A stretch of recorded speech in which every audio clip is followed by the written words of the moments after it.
Selamat malam, kembali lagi 1 jam lebih dekat. Kali ini kembali lagi bersama Anda dan ini adalah hari Kamis pukul 19.30 waktu Indonesia Barat. Ingat, ini adalah waktunya 1 jam lebih dekat bersama seseorang. Dan untuk kali ini sudah disiapkan seseorang yang mungkin membuat Anda penasaran dengan pendapat-pendapatnya, dengan banyolan-banyolannya dan juga dengan anekdot-anekdotnya. Lebih pribadi dan juga lebih personal. Ini dia, Abdurrahman Wahid.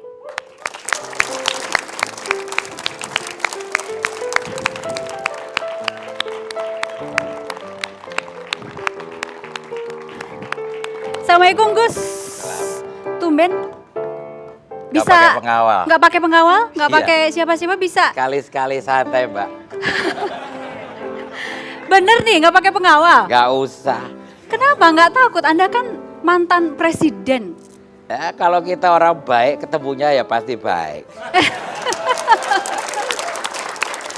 Apa yang membuat Anda merasa tenang dan santai sendirian jalan kemana-mana? Tadi udah saya bilang, kalau kita tuh orang baik di mana-mana tuh ya temen, ketemunya orang baik-baik juga. Dan Gus, sekarang nih, Gus sudah tidak lagi menjadi Presiden Republik Indonesia. Sehari-hari ngapain Gus? Sehari-hari yang ngomong cucu. Terus apa lagi?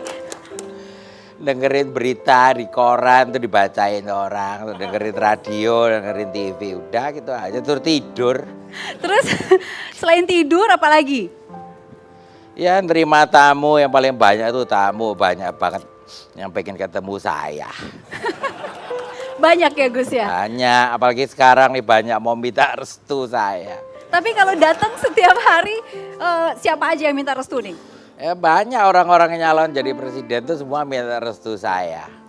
Mereka minta apanya terutama Gus? Minta restu, minta dukungan gitulah. Mana yang sudah dikasih restu? Ya timbang restu sih pokoknya semua yang minta saya kasih. Gak peduli siapa cocok memimpin Republik Indonesia atau tidak Gus. Nah, itu soal lain, itu kan soal dukungan.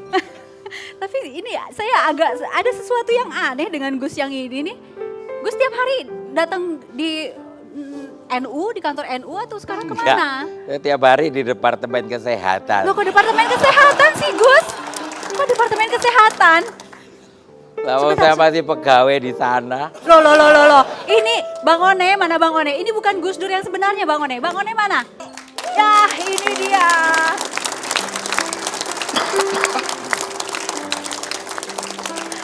Ini baru pakai pengawal Gus.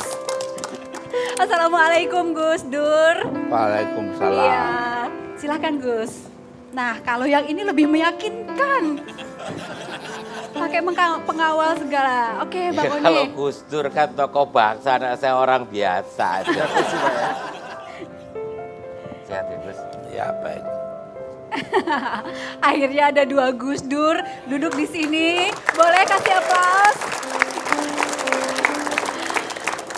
Gus Dur, saya panggil Gus Dur berarti yang ini, kalau yang sana Gus Tur ya. Iya pakai T. Pakai T. T itu berarti tiruan. Gus, Anda ini ditiru oleh seseorang Gus. Anda nggak marah? Enggak. Kenapa Gus? Ya dia niatnya baik. Pernah Gus Tur ini minta izin sama Gus Dur? Ya nggak pakai minta izin kalau niatnya baik, ya sudahlah. Tapi pernah ya datang dan kemudian minta izin dulu? Nah, Nggak pernah? nggak perlu. Ada banyak loh tokoh yang mirip-mirip dengan Gus Dur. Anda nggak keberatan soal itu ya? Wah, Gus Dur sendiri susah nggak sih? Tunggu, kita buka dulu identitasnya. Anda adalah di Departemen Kesehatan? Iya, saya tuh dokter. Kerja di Departemen Kesehatan ya pegawai negeri, Mbak. Gus Dur tahu siapa? Gus Dur ini tahu nggak Gus? Aslinya siapa? Gus Dur tahu. Ya, dia adalah Dokter Handoyo ya. iya. Dan setiap hari pada saat praktek, pernah nggak pasien datang kemudian minta foto atau sekedar datang hanya untuk minta tanda tangan? Enggak, seperti itu enggak. Tapi kalau pas dia berobat ketemu saya ya ada dialog-dialog seperti itu. Ada yang minta restu juga? Enggak. Enggak ada. Tadi di awal minta restu. Kalau ke Gus Dur, sekarang nih Gus, lagi musim-musimnya pencapresan, ada yang minta restu ke Gus Dur? 27 orang calon presiden. 20? Bukan main, 27 orang Gus. Calon presiden datang ke Gus Dur, Iya. minta restu apa mereka? Ya, supaya jadi presiden. Gus Dur restui mereka? Ya, Gus restui mereka nggak Gus? apa orang nggak bayar ini. Jadi siapapun yang datang ke Gus Dur kasih restu, ayo maju sebagai presiden. Iya, boleh. Atau Gus Dur kasih, oke boleh Anda maju sebagai presiden, tetapi harus ini, ada nggak wejangan-wejangan Gus? Nggak ada. Nggak ada, 20. Kebanyakan jangan bikin bingung orang. Bikin bingung orang, dan 27 orang ini ada nggak di antara mereka yang sering-sering disebut-sebut oleh media nama-nama yang sekarang? Oh iya, semua deh. Saya Boleh disebut nggak Gus siapa aja Gus yang datang? nggak usah deh, nggak enak. Nah sekarang ini dokter nih, dok, Anda memerankan ini caranya gimana dulu? Lewat seleksi atau langsung memerankan atau ada keluarga Anda mirip Gus Dur, ayo mencalonkan diri? Ya itu kan suatu proses Mbak Indi ya. Jadi memang teman-teman saya di Depkes bilang, Handoyo kamu tuh mirip Gus Dur. Nah, terus memang kebenaran saya membaca biografi beliau itu ya, yang tebel ada, yang tipis ada. Yang tebel tuh karangan orang Australia Greg Barton itu, yang kecil karangan Bapak Suheri Sidik Ismail. Gus Dur kenal Gus ya? Buku saku gitu Mbak Indi. Saya bawa, terus ya saya membaca tulisan beliau di Tempo sama di Kompas. Dan saya mengikuti perjalanan beliau sebagai seorang negarawan itu sejak Muktamar Situbondo tahun 84. Dan yang paling menegangkan itu waktu Muktamar di Cipasung zaman Presiden Soeharto. Waktu itu saya ingat beliau itu didukung Pak Harto yang namanya Pak Abu Hanifah, tapi beliau menang. Nah terus akhirnya terpilih gimana? Sayanya. Abu Hasan. Abu Hasan ya. Akhirnya gimana? Saya itu diaudisi oleh tim dari Effendi Ghazali waktu itu dari UI. Jadi saya diberikan pertanyaan, dia bilang begini, begitu kamera on you dari Gus Dur. Saya bilang iya. Gimana? Begitu kamera on kan banyak pertanyaan tuh. Dia tanya sama saya, Gus, kalau nanti jadi presiden apa yang Anda mau lakukan? Saya bilang, ya yang menyangkut hajat hidup rakyat banyak. Rakyat tuh kan enggak neko-neko. Asal pendidikan, kesehatan, lapangan pekerjaan, keamanan itu aja cukup. Nah, ditanya lagi, kenapa dulu waktu Gus Dur jadi presiden enggak dikerjakan? Saya jawab, prioritas saya waktu itu mencegah disintegrasi. Jadi ya enggak sempet lah, baru sebentar diturunin. Tuh. Gus, bener nggak Gus Dur seperti itu? Iya. Iya. Saya ingin tahu Dokter Handoyo ini aslinya seperti apa? Sehari-hari pakai pici seperti itu, pakai kacamata seperti itu? Enggak, kacamata saya kecil, bajunya banyak kan baju seragam Depkes atau baju putih. Pakai pici juga? Enggak. Coba dibuka. Kacamatanya? Iya, kurang lebih seperti ini yang dihadapi oleh pasien-pasien Anda dan juga para pegawai Depkes. Saya ini adik saya dokter. Adiknya Gus Dur tuh namanya Gus Umar, Dr. Umar Wahid. Beliau seorang spesialis paru. Mantan Direktur Rumah Sakit Umum Pasar Rebo. Itu teman saya, senior saya. Nah, ini adalah salah satu pertemuan dari dua Gus Dur, yang satu asli, yang satu imitasi. Tetapi, saya sebut imitasi boleh dong. Tetapi Gus Dur ini juga memiliki banyak kesukaan, salah satunya terhadap musik. Musik seperti apa yang disukai oleh Gus Dur? Nanti jawabannya setelah jeda berikut. Untuk Gus Dur, terima kasih sudah bersama kami.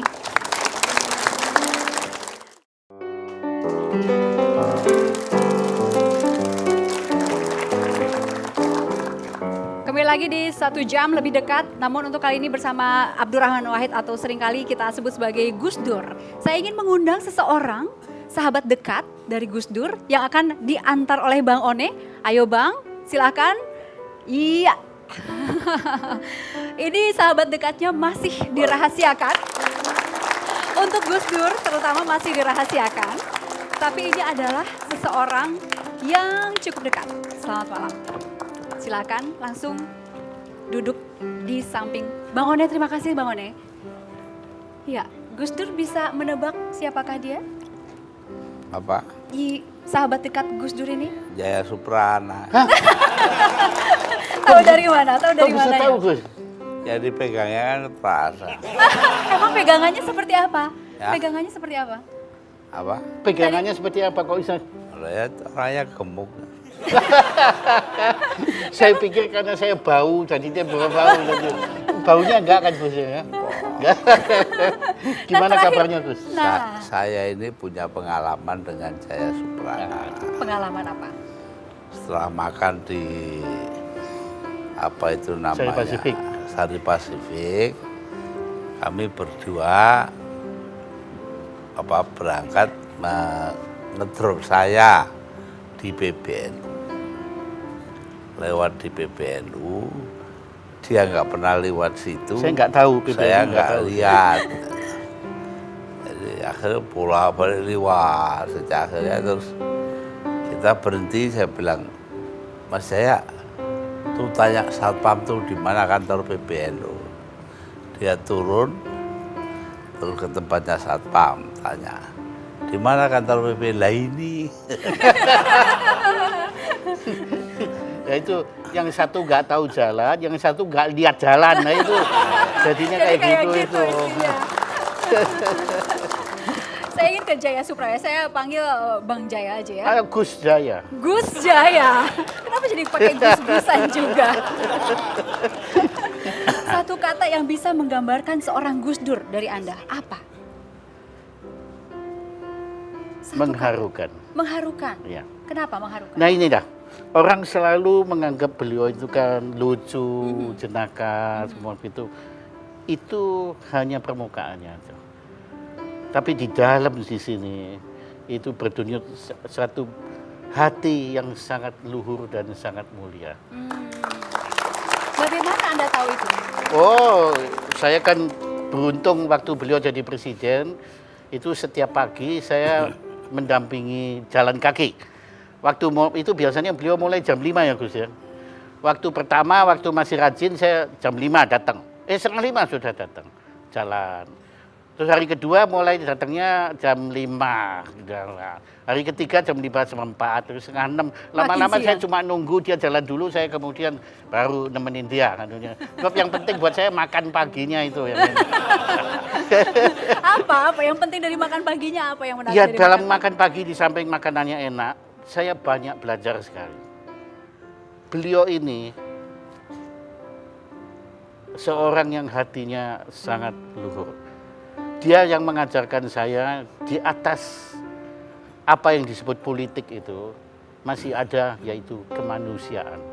Dan itu luar biasa sekali. Saya banyak sekali. Dia seorang humanis. Saya pernah menulis beliau ini saya samakan dengan Socrates. Socrates itu filosof Yunani yang sangat dipuja-puja ya karena hatinya juga seperti dia. Dan ada kesamaan. Socrates itu mendahului zamannya. Sehingga dia waktu itu dibunuh oleh kelompok-kelompok Athena yang tidak mengerti. Karena Dihukum mati, dihukum minum mati, racun. minum racun. yang paling mirip dari Gus Dur dan Socrates apanya? Itu pemikirannya jauh ke depan sehingga kadang-kadang beliau ini kan untung belum dibunuh kan. Ya tapi beliau kan dilengserkan. Itu sama saja, itu sebetulnya 3 kali dicoba dibunuh. Oh, 3 Begitu, kali Gus, coba 3 dibunuh. kali. Gitu. Nah itu. Oleh siapa tahu nggak? Oleh Pak Harto. Bagaimana percobaan pembunuhan itu Anda bisa tahu? Oh ya saya tahu. Tapi harus ingat bahwa Pak Harto begitu itu bukan karena alasan pribadi, tapi alasan politis.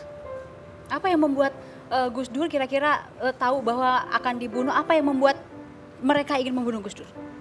Ya itu tadi, saya ngelawan terus. Jadi menjadi Mulutnya tuh jahil gitu. Oke, nah ini tadi Anda mengatakan bahwa banyak masyarakat yang menganggap Gus Dur itu lucu, kemudian itu yang selalu diingat oleh masyarakat dan banyak masyarakat kaum Nahdliyin juga selalu datang ke acara-acara yang ada Gus Durnya hanya untuk mendengarkan lelucon-lelucon dan Ya. anekdot. Ada Gus yang bisa diceritakan sekarang? Dulu saya itu ditanya oleh TVRI apa sebab terjadi gempa bumi di Bantul. Jawab saya, karena Nyai Roro Kidul itu dilarang pakai jilbab. Kalau Anda sendiri, lelucon mana yang paling diingat dari Ya. seorang Gus Dur? Wah, leluconnya. Ya setiap ketemu Gus Dur ya leluconnya ya Gus Dur Yang itu paling sendiri. diingat, yang paling diingat. Oh, banyak sekali sampai saya kan pernah mengumpulkan leluconnya Gus Dur sampai putus asa. Karena Saking banyaknya. terlalu banyak. Ya, jika kalau mau dibukukan mungkin tebelnya begini. Setiap kisahnya beliau ini lucu, selalu lucu. Tapi ada makna yang mendalam. Tentang Amin Rais gitu ya. Itu paling lucu sekali. Hubungan beliau dengan Amin Rais itu seperti Tom and Jerry gitu kan. Apa-apa, contohnya apa? Jadi kalau lama nggak ketemu kangen, tapi kalau ketemu berkelahi pasti artinya. Jadi ini artinya beliau tuh paling seneng gangguin Amin Rais, paling seneng. Gitu, Kami Gus. jeda sebentar. Iya. Ya, kami jeda sebentar dan kami akan kembali lagi.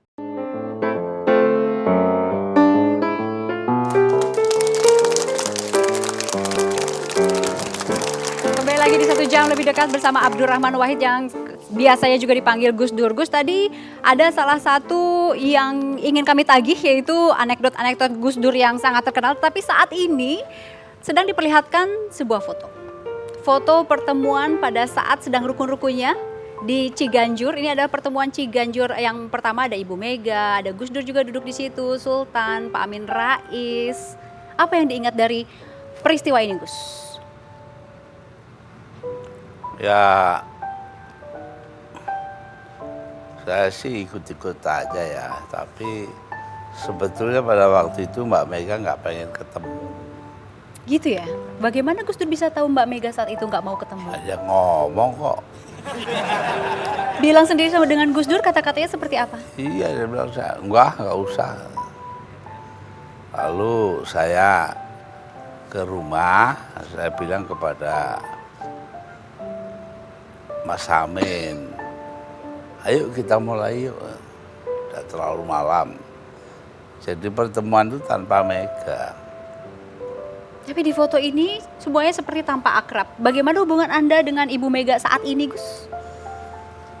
Hubungan saya dengan Mbak Mega ya nggak ada masalah. Hanya saja saya sekarang ini atau baru-baru ini saya ke rumahnya Mbak Mega. Nah, itu saya nyatakan dukungan saya kepada beliau untuk menjadi presiden. Hanya Mbak Mega saja yang didukung untuk menjadi Nah, presiden ya atau ada ke-27 lain-lain. orang yang datang semua didukung juga oleh Gus Dur? 27. Terus saya bilang kepada Mbak Meganya, oh iya terima kasih Mas. Tapi dalam hati saya, itu kan sekarang lah, nanti kan lain lagi. Lain laginya bisa berubah jadi apa, Gus? Ya nggak tahu, kita lihat nanti aja. Nah, sekarang ada 4 nih Gus yang disebut-sebut sebagai ya kandidat terkuat ya. Ada Pak SBY sekarang. Kemudian juga ada Pak Prabowo, ada Ibu Mega ya dan Pak JK. Dari 4 ini nih Gus. Menurut Gus Dur mana yang kira-kira akan dipilih oleh rakyat dan diterima oleh rakyat Indonesia? Kalau orang yang paling ikhlas kepada rakyat Indonesia itu Prabowo. Ikhlasnya seperti apa, Gus? Ya banyak lah yang dia bikin itu menunjukkan betapa dia ikhlas betul kepada rakyat Indonesia. Yang lain tidak ikhlas. Ya nggak tahu ya.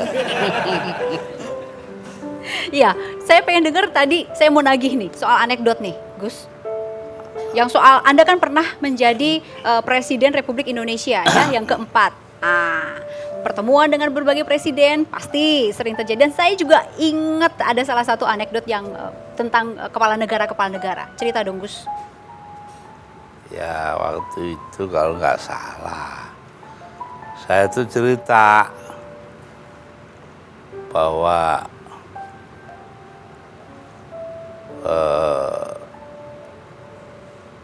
Reagan itu nanya Tuhan, kapan bangsa Amerika itu bisa mengatasi kemiskinan? Ya, apa itu namanya? 20 tahun lagi. Wah, Reagan nangis. Lalu Sarkozy, pertanyaan yang sama, jawabnya 25 tahun lagi. Sarkozy nangis. Ya, siapa mantan Perdana Menteri Inggris itu? Tony Blair? Tony Blair. Nanya yang sama, jawabnya 20 tahun lagi ya. Semua sama lah. Ketika Pak Harto nanya, Indonesia kapan gilirannya makmur? Ganti Tuhan yang nangis. Oke, nah Gus, selama ini Anda kan kurang lebih 21 bulan ya menjadi kepala negara di Indonesia. Peran keluarga sangat besar di situ, Gus? Iya. Seberapa besar, Gus? Ya, keluarga menentukan segala-galanya bagi saya. Karena kalau keluarga kita nggak setuju kan pusing kita. Oke, kita ingin tahu bagaimana pendapat keluarga. Saya ingin mengundang keluarga Gus Dur yang sudah hadir di sini. Silakan dibuka tirainya.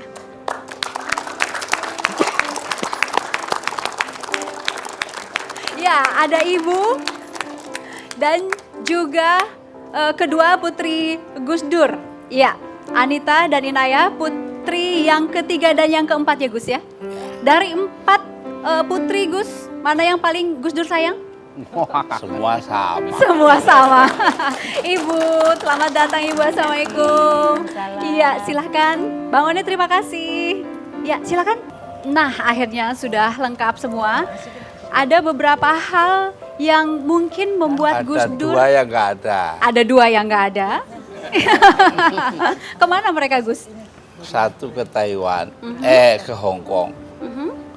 Satu di Jogja, tinggalnya emang di sana. Ya, Ibu, ini boleh dilihat ada foto di belakang. Ini pada saat kapan, Ibu? Nikahannya ini Anita. Oh, pada saat pernikahan. Nah, ini tadi saya ingin tahu sebetulnya tapi belum terjawab. Iya, ingin mengetahui lebih lanjut mengenai keluarga Gus Dur. Nah, yang ini bisa diceritakan, Mbak? Oh, ini pernikahan saya, waktu pernikahan saya, ya. Iya, pasti ingat betul ya pada saat itu. Ini ngomong-ngomong, Ibu, kalau boleh dibilang Gus Dur ini pria yang romantis nggak sih, Bu? Iya, Nanti setengah-setengah. setengahnya apa? Nanti kita akan mengetahui lebih lanjut ya di 1 jam bersama Abdurrahman Wahid.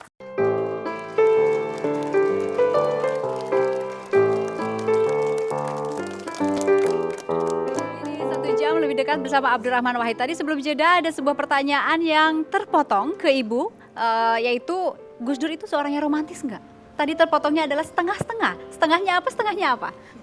Setengahnya romantis, setengahnya nggak romantis. Ya, Romantis bisa dicontohkan seperti apa kalau romantisnya? Iya, kalau romantis, pas waktunya romantis, ya romantis sekali. Seperti apa, Bu? Ya, kadang-kadang kalau malam, kalau tidur tuh pegangan tangan saya. Oh, Gitu. Kemudian? Kalau nggak romantis, ya kadang-kadang lupa kalau punya istri. Maksudnya lupa? Iya, pergi aja, nggak pernah bilang-bilang kemana. Tahu-tahu dari TV atau dari koran orangnya ada di mana gitu. Tahu-tahu udah nggak ada aja. Nggak ada. Waktu dulu zaman-zamannya masih pendekatan nih, Bu, ngerayunya seperti ada. Gus Dur saat itu perayu ulung nggak? Lumayan. Contoh, Bu.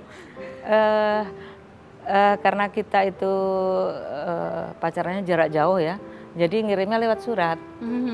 Jarak jauh yang satu di? Bapak di Irak, saya di Jogja. Kemudian?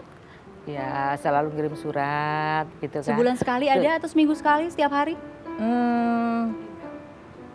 Sebulan kadang sekali, kadang 2 kali. Dan Apa di dalam suratnya? dalam suratnya selalu ada syair-syair Arab tentang tentang itulah. Semua masih disimpan. Sebetulnya saya simpan, tapi ketika rumah saya di sana di Jombang dibongkar, kemudian dulunya yang menyimpan itu ayah saya karena saya pindah ke Jakarta segala. Ternyata kebetulan kemarin saya cari nggak ada sudah. Udah nggak ada. Nggak ada. Ini adalah foto pada saat Gus Dur ini tampil di salah satu koran ya. Kelihatannya kacamatanya sangat tebal, Gus. Iya. Ini sampai minus berapa? Atau plus berapa? Saya Iya, Gus. minus 9. 9. Ini karena banyak baca ya, Gus ya? Ya. Sampai berapa judul buku yang sudah Gus Dur baca? Wah, jangan tanya deh. Nggak terhitung. Sampai hari ini pun masih baca buku. Oh, bukan main ya. Sampai sekarang masih. Ini Bu, yang saya ingin ketahui dari seorang Gus Dur, Anda mendampingi Gus Dur dari zaman dulu hingga sekarang. Yang paling Ibu sebel dari Gus Dur apa? Pernah nggak?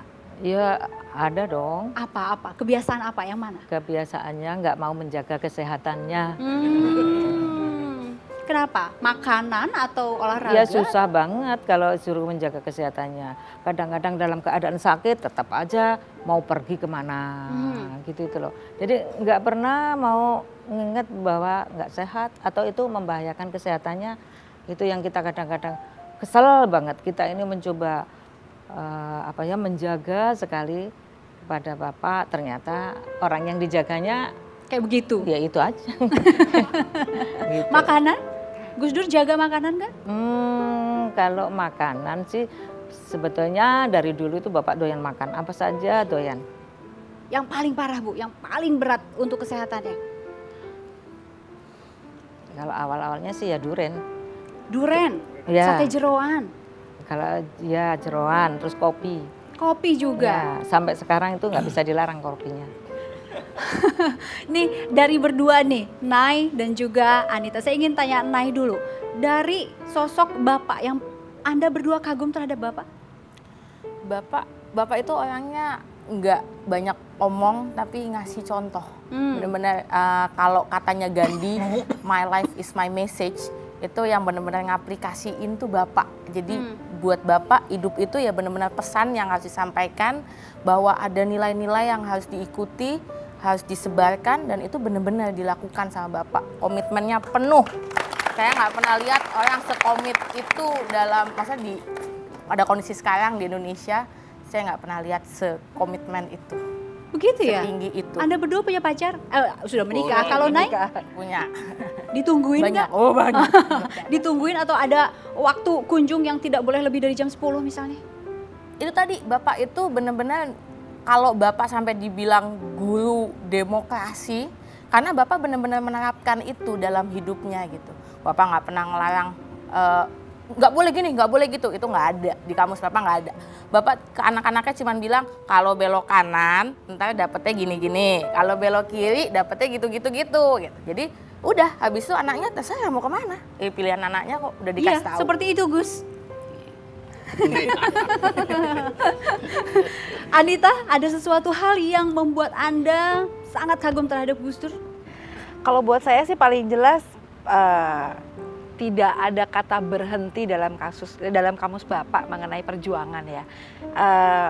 Menurut saya di Indonesia, menurut saya tidak ada orang yang punya challenge lebih besar dari Bapak gitu. Dalam artian dihujat orang, selalu salah tafsirkan pemikirannya gitu, selalu banyak orang yang meremehkan. Itu challenge-nya menurut saya sangat besar, tapi itu tidak pernah membuat Bapak berhenti untuk memperjuangkan apa yang Bapak percaya, demokrasi, pluralisme. Oke. Nih, saya ingin tanya dulu ke Gus Dur. Gus, dari 4 putra-putri Anda, adakah salah satu di antara Anda yang putri semua, mohon maaf.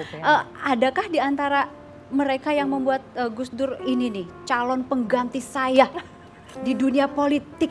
Atau Anda memang menyiapkan Yeni Wahid? Enggak. Pokoknya semua biar lo gerak sendiri-sendiri. Jadi apa yang dilakukan Yeni sekarang ini adalah pilihan. Pilihannya. Gus sama sekali tidak mengarahkan. Enggak. Enggak. Anda menggeleng paling keras. Iya, memang itu yang fakta. terjadi. Begitu ya. Ibu memberikan maksudnya membolehkan saja apapun yang menjadi pilihan dari putri ibu untuk masuk di dunia politik padahal sudah tahu seperti itu misalnya? Saya nggak pernah mengarahkan, semuanya terserah pada dia. Asal semuanya di jalur yang benar, ya silakan. Dan sekarang luar biasa ya. Yeni betul-betul sibuk dan mungkin seperti disiapkan seperti putra mahkota ya Gus ya? Siapa? Yeni. Enggak juga. Enggak juga. Ya, sebuah cita-cita anak yang belum Kalau dilakukan oleh Bapak. dari saya ke Bapak, yang pasti saya cita-cita terbesar saya ya itu meneruskan perjuangannya Bapak. Saya benar-benar bahwa ini perjuangan yang nggak boleh berhenti. Jadi saya udah harus mempersiapkan diri untuk menerusin itu semua. Kakak-kakak saya sekarang sedang dalam tahap meneruskan itu. Jadi itu juga saya harus ikut ambil bagian untuk menerusin perjuangan itu. Mungkin itu sih kalau dari saya ke Bapak. Ada nggak Anda punya cita-cita atau impian Gus Dur kagum terhadap Anda? Bukan kagum ya, nggak lah, jauh kan kalau dibanding Atau Bapak bangga? jauh. Tapi ya mungkin itu, kalau dari Bapak ke saya pengen sih sekali aja dengar misalnya kayak, wah Bapak senang loh kamu gini, atau Bapak senang loh kamu gitu. Dan itu belum diucapkan oleh Gus Dur sampai sekarang. Kenapa sih Gus tidak mengucapkan hal-hal seperti itu kepada putri Anda? Belum, tenang aja. Ibu, ini selama perjalanan Bahtera. Yang nggak dikatakan itu lebih penting. Nah,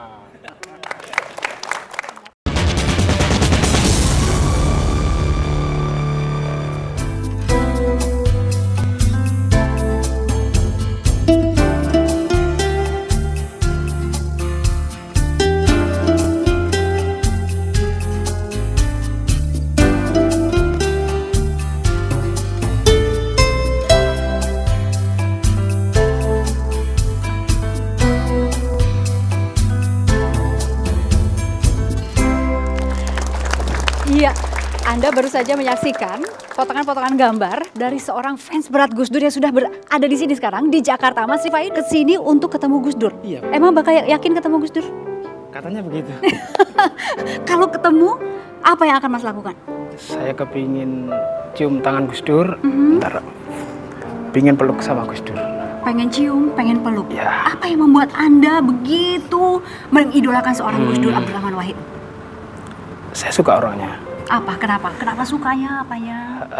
Karena pola pikir beliau yang sangat demokratis, kemudian membela minoritas, tidak melihat kamu agama apa, suku apa, nah seperti itu. Yang jelas beliau sangat saya kagumi untuk selamanya. Oke, Anda sudah 10 tahun kurang lebih? Iya, betul. Mencari-cari Gus Dur kemanapun, Iya, kegiatan betul. Gus Dur manapun, Iya. selalu berusaha untuk ketemu, Iya. tidak pernah berhasil. Ya tidak pernah karena banyak banser, banyak penjaga yang tidak bisa kita. Jadi susah benar ya untuk Betul, menemui Gus Dur. salaman saja. Oke, sekarang saya akan memberikan kesempatan untuk Anda ketemu dengan Gus Dur. Apa yang ingin dilakukan tadi? Saya ingin peluk beliau. Silakan, silakan.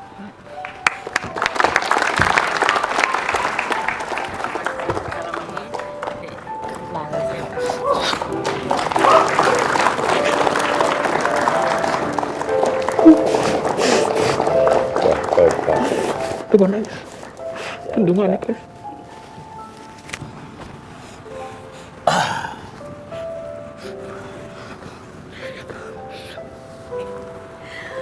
Ya, Mas Rifai ini adalah seorang fans fanatik dari Gus Dur. Kalau Anda ingin terus bersama Gus Dur di sebelah beliau, silakan Mas Rifai kapan lagi akan bersama Gus Dur. Karena saya tahu sudah 10 tahun Mas Rifai ini mencari Gus Dur kemanapun dan selalu berusaha untuk datang di setiap acara Gus Dur. Betul begitu Mas Rifai? Iya betul. Tetapi susah sekali karena dijagain banser. Ya antara lain begitu. Sekarang udah ketemu, apa rasanya?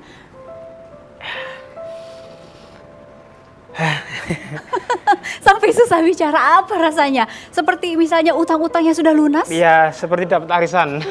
Dapat arisan. Gus sampai mencium lutut Gus Dur. Gus, ini adalah seseorang yang mencari Gus Dur kemana-mana. Ada yang ingin disampaikan kepada Mas Rifai? Nah, satu aja lah. Berpeganglah pada cita-cita. Amin. Itu saja. Mas Rifai, peganglah kepada cita-cita. Apa cita-cita Mas Rifai sebetulnya? Sekarang cita-cita ketemu dengan Gus Dur sudah tercapai. Apa lagi? Sebentar. Iya, tadi saya melihat Anda membawa tas segala macam. Boleh Iya. diperlihatkan, ini apa saja nih Mas? Ini oleh-oleh dari Surabaya Apa itu? yang salah satunya antara lain pemberian teman yang mana sampai kepinginnya saya foto dengan Gus Dur, Aha. dibuatkan foto seperti ini. Oh, ini bukan foto asli, tetapi Iya, buatan dari ya? sahabat saya namanya Faisal namanya. Dari Surabaya. Kemudian ini karikatur dari teman-teman Surabaya. Semuanya tentang Gus Dur. Semuanya tentang Gus Dur. Tadi juga di rumah Anda semuanya tentang Gus Iya, Dur. betul. Sampai-sampai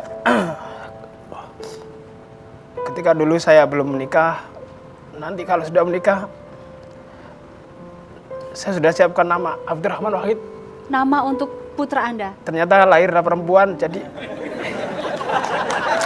biar istri saya beri. Jadi dikasih namanya apa? Iya, terserah istri saya yang kasih nama. Karena saya dulu tidak siap nama perempuan, namanya cuman laki-laki yang salah satunya adalah Abdurrahman Ad-Dakhil, sang pendobrak. Sang pendobrak. Nah, tadi Anda sudah menceritakan bahwa Gus Dur adalah seseorang yang sangat dikagumi. Apa sih dari seorang Gus Dur yang membuat Anda harus mencari-cari selama 10 tahun ke setiap acara Gus Dur tetapi tidak berhasil? Apa yang membuat Anda seperti itu dari seorang Gus Dur yang membuat Anda sangat kagum? Masih belum ada duanya di Indonesia. Apanya? Cara berpikirnya, sikap demokratisnya beliau, dan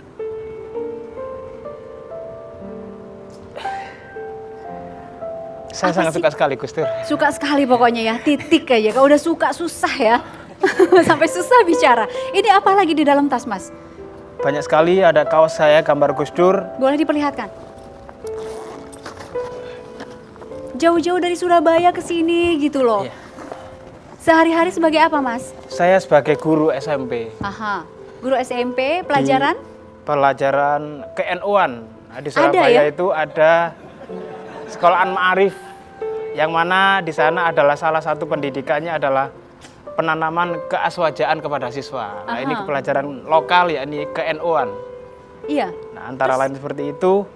Kemudian salah satunya adalah siswa saya suruh gambar logo NU, mengenal Suruh gambar NU. Gus Dur juga. Gus Dur juga. Yang kemudian dikumpulkan dibawa pulang. Saya kumpul ke pulang yang bagus. ini guru akal-akalan. Malah yang lebih bagus lagi, saya figura di rumah.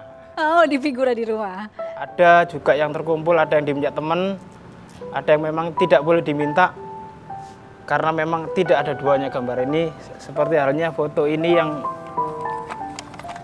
saya sangat suka sekali. Dapat dari mana ini? Ini beli ketika ada Gus Dur ngaji di Surabaya. Beli berapa rupiah? Saya belinya murah, cuman 20.000. Tapi harga untuk Anda? 2 miliar. Wah. Apa yang barang-barang ini adalah barang-barang mungkin yang sangat mendekatkan Anda kepada Gus Dur. Ada barang lain yang tidak Anda bawa ke Jakarta sini yang masih tertinggal di Surabaya? Ada foto bersama para kiai itu yang tidak mungkin saya bawa karena besar sekali. Ada sesuatu yang pernah digunakan oleh Gus Dur? Apa? Tongkat itu. Tongkat. Tongkatnya Gus Dur.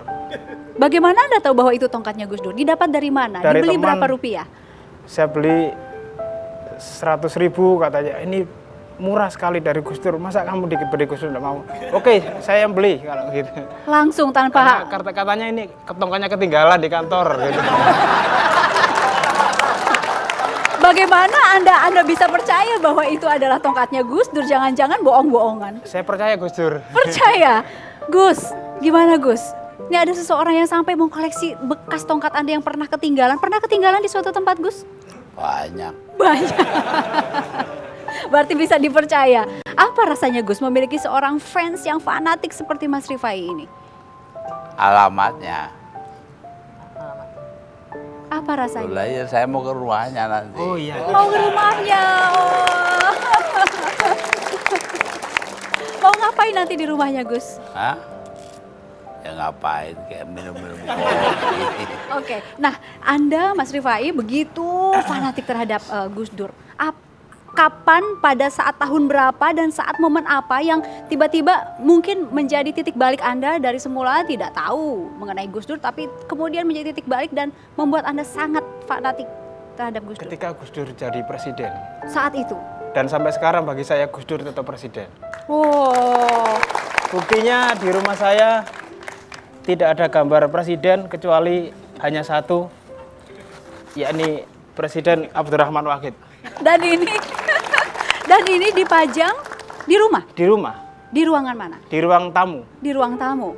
Anda ingin Gus Dur jadi presiden lagi? Tentunya begitu. Karena sepantasnya Gus Dur jadi presiden. Mau nggak Gus jadi presiden lagi? Ya tentu saja. Kenapa Gus mau lagi jadi presiden? Jadi presiden itu enak. Enak apanya? Berobat nggak bayar. Kemudian apalagi yang bikin enak menjadi presiden? Ya banyak lah. Yang enak juga jadi presiden jalan-jalan ke luar negeri melulu ya Gus ya? Nggak juga. Enggak juga.